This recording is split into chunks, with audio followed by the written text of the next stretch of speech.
आहाना प्रकाशन के YouTube channel में आप सभी का स्वागत है। सीरीज़ है पीएनएसटी एंड जीएनएमटीएसटी बायोलॉजी विषय और अध्याय नंबर 1 है पुष्पी पादपों में लैंगिक प्रजनन। इसके पहले हमने पुष्प आवर्त बीजों का एक आकर्षक अंग है, इस पर डिस्कस कर लिया है। इसके चारों चक्र जो होते हैं उसके बारे में भी हमने बातचीत कर चुका है।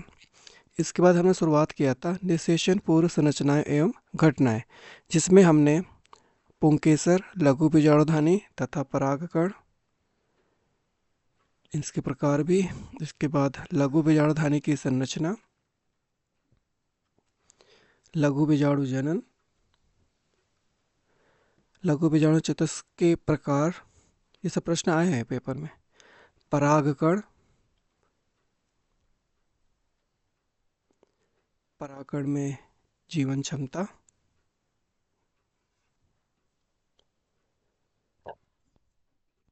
ये इसके साथ साथ ये पहले वीडियो में डिस्कस किया गया था। दूसरे वीडियो में हमने स्त्री केसर, गुरु बीजाणुधानी या बीजांड तथा भ्रूणकोश, इस पर डिटेल स्टडी किया हमने। स्त्री केसर का डिटेल हमने अध्ययन किया। इसके बाद गुरु बीजाणुधानी या बीजांड, इस पर हमने चर्चा किया। इनके प्रकार के बारे में भी डिस्कस किया, जो एनसीईआरटी में नहीं लेकिन पेपर में प्रश्न आ रहे हैं। भ्रूणकोश, गुरु बीजाणु जनन, स्त्री या मादा युग्मोद्भिद, इन सभी पर हमने पूरा चर्चा किया है। आज का वीडियो परागण, पर निषेचन या पर परागण, परागण के अभिकर्मक या कारक, बहिप्रजनन युक्तियाँ, खासकर इस टॉपिक पर हम डिस्कस करेंगे।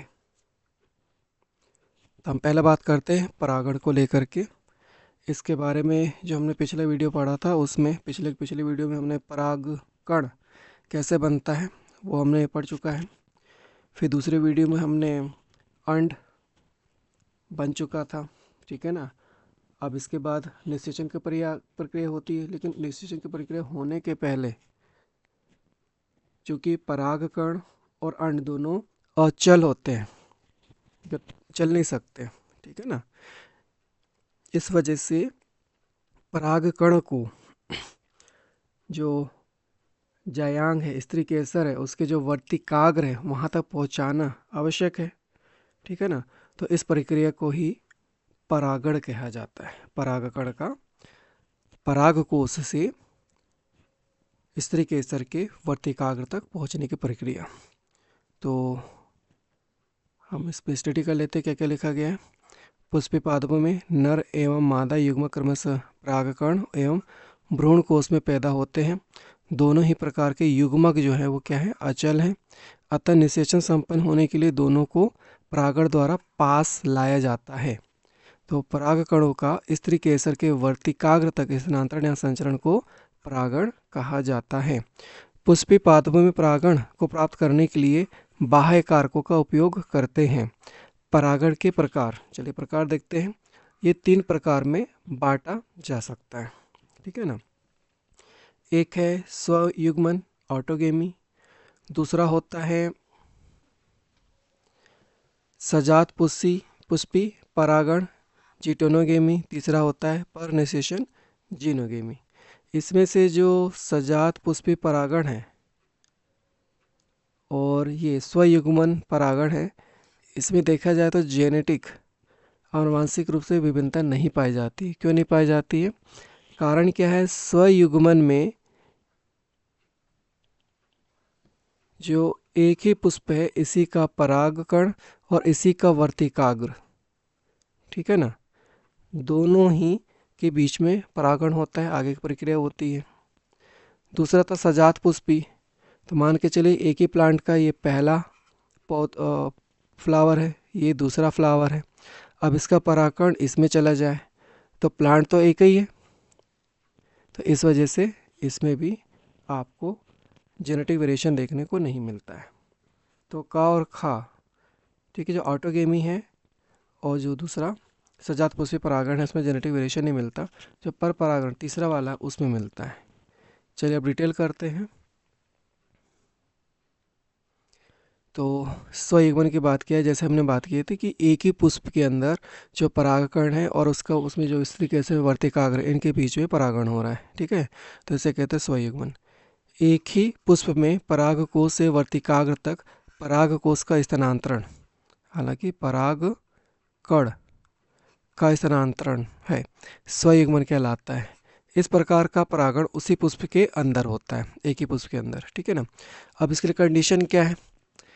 इसका कंडीशन ये है कि दोनों जो परागकोश हैं, मतलब परागकण का बनना और स्त्री केसर का मैच्योर हो जाना, ठीक है ना, ठीक तरीके से विकसित हो जाना, साथ साथ में होना चाहिए। अगर साथ में होता है और तो इसे हम कहते हैं समकालिकता, ठीक है ना। ये सिंक्रोनी समकालिकता बहुत इंपॉर्टेंट शब्द है इसके लिए, ठीक है। तो एक सामान्य पुष्प में जहाँ परागकोश से वर्तिकाग्र खुलता एवं अनावृत होता है, वहाँ पूर्ण संयुग्मन अपेक्षाकृत दुर्लभ होता है, ठीक है ना। तो चांसेस कम होते हैं, दुर्लभ होते हैं स्वयुग्मन। इस प्रकार के पुष्प में स्वयुग्मन के लिए पराग एवं वर्तिकाग्र के विमुक्ति के लिए क्रमशः समकालिकता की आवश्यकता होती है। तभी हमने बताया समकालिकता क्या होती है। इसके साथ ही परागकों से वर्तिकाग्र को एक दूसरे के पास अवस्थित होना चाहिए ताकि स्वपरागण संपन्न हो सके। पहला कंडीशन क्या बोला? समकालिकता, ठीक है। परागकण और अंड दोनों एक ही साथ विकसित हो जाए और दोनों पास पास में हो। समकालिकता का मतलब क्या बोल रहा है कि एक ही पुष्प के परागकोश और वर्तिकाग्र के एक साथ परिपक्व होने की स्थिति को समकाल पक्वता या समकालिका कहते हैं, ठीक है ना। तो स्वयुग्मन के लिए समकालिकता और पास पास में रहना आवश्यक है। इसके अलावा जो कुछ पादप जैसे वायोला, ऑक्जेलिस, कोमेलिना, ये 3 प्रकार के जो पुष्प पौधे होते हैं, इनके जो पुष्प हैं 2 प्रकार के होते हैं। एक होता है उन्मील परागणी या चेस्मोगेमस पुष्प, दूसरा होता है अनुन्मीलीय परागणी क्लिस्टोगेमस पुष्प। ये क्या होता है इस डायग्राम से देखिए। तो यहाँ पर आप देख रहे हो कि एक लिखा है उन्मील परागणी पुष्प, दूसरा है अनुन्मील परागणी पुष्प, चेस्मोगेमस और ये क्लिस्टोगेमस। तो जो उन्मील परागणी पुष्प है, इसमें जो रहता है पुष्प के जो फ्लावर रहते हैं, पुष्प होता है वो खुला रहता है, ओपन रहता है, ये हमेशा ओपन रहता है, खुला रहता है। और जो अनुन्मील परागणी है, इसका जो पुष्प है वो हमेशा क्लोज्ड, बंद रहता है, ठीक है ना, बंद रहता है।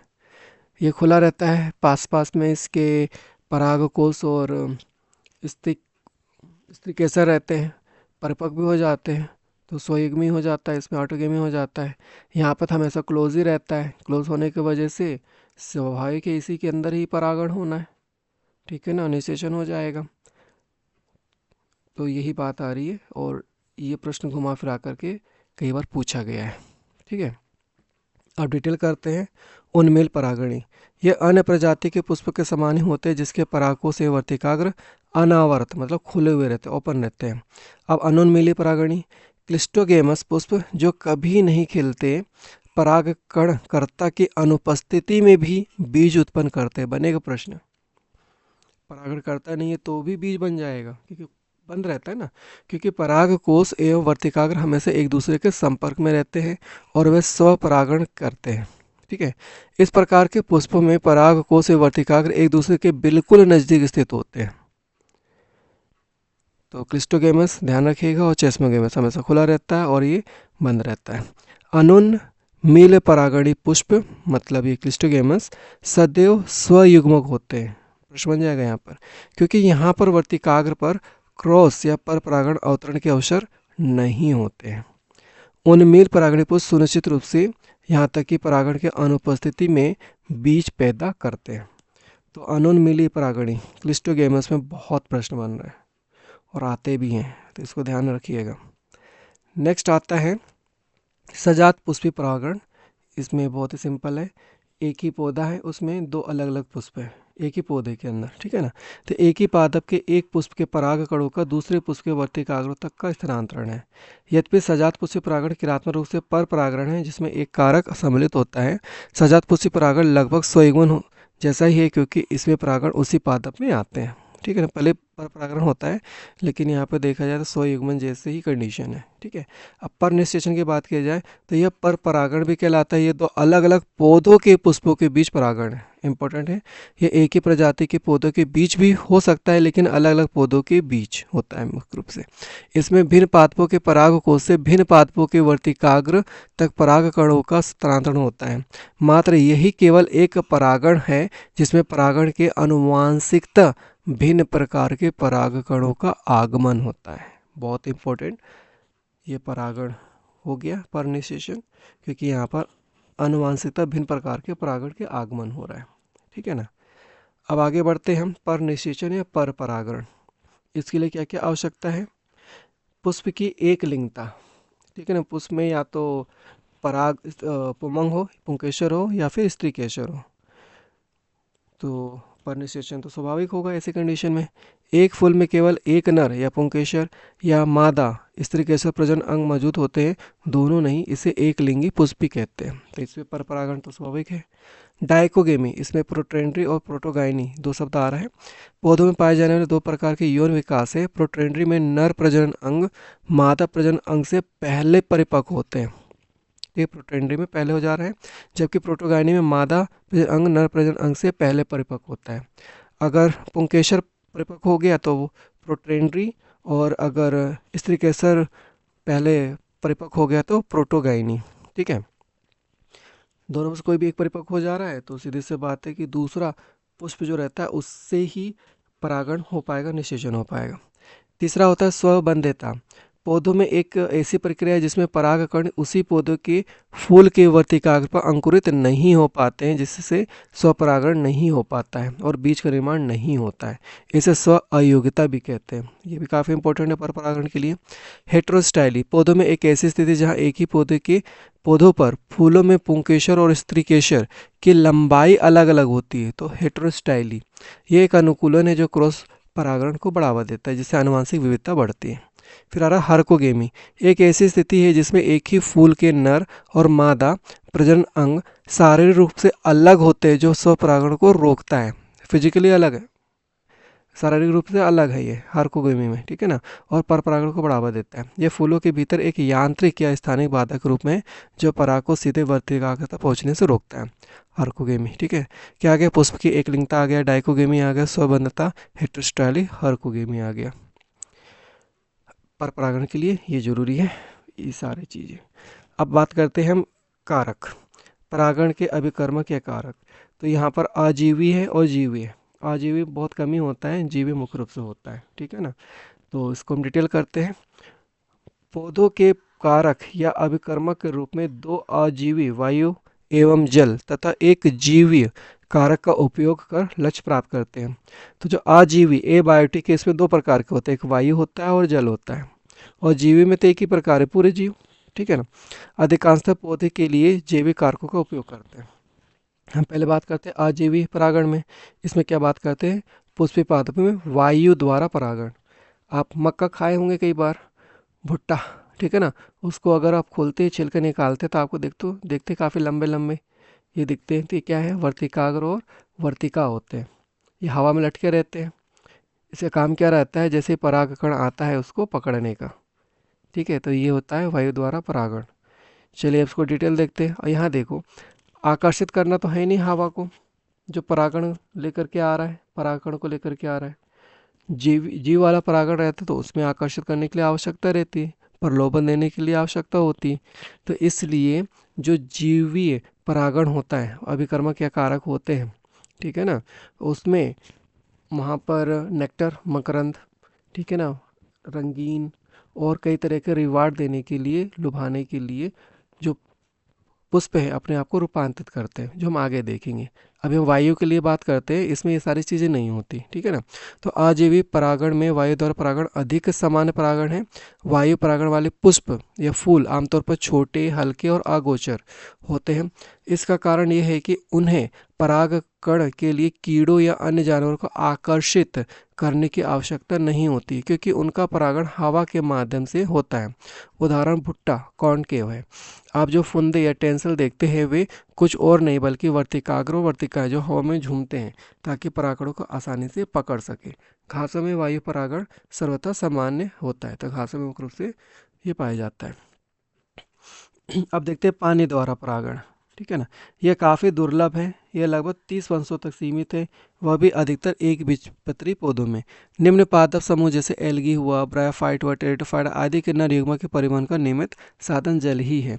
जल परागित पादपों के उदाहरण है वेलिसेनेरिया हाइड्रेला, जो कि ताजे पानी में उगते हैं, और अनेकों समुद्री जलीय घासें जैसे कि जोस्ट्रा आदि भी हैं। यहाँ 3 नाम मिल रहा है आपको, वेलिसेनेरिया, हाइड्रेला और जोस्ट्रा, ठीक है ना। इसमें पानी द्वारा परागण होता है।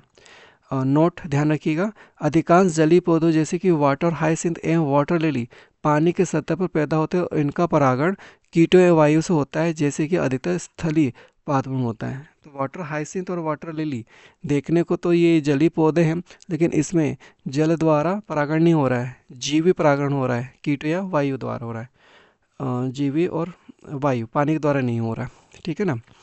तो यहाँ प्रश्न बनाया जा सकता है वाटर हाइसिंथ वाटर लिली में कीटों के द्वारा और वायु द्वारा हो रहा है, जल द्वारा नहीं है, जबकि जलीय पौधा है।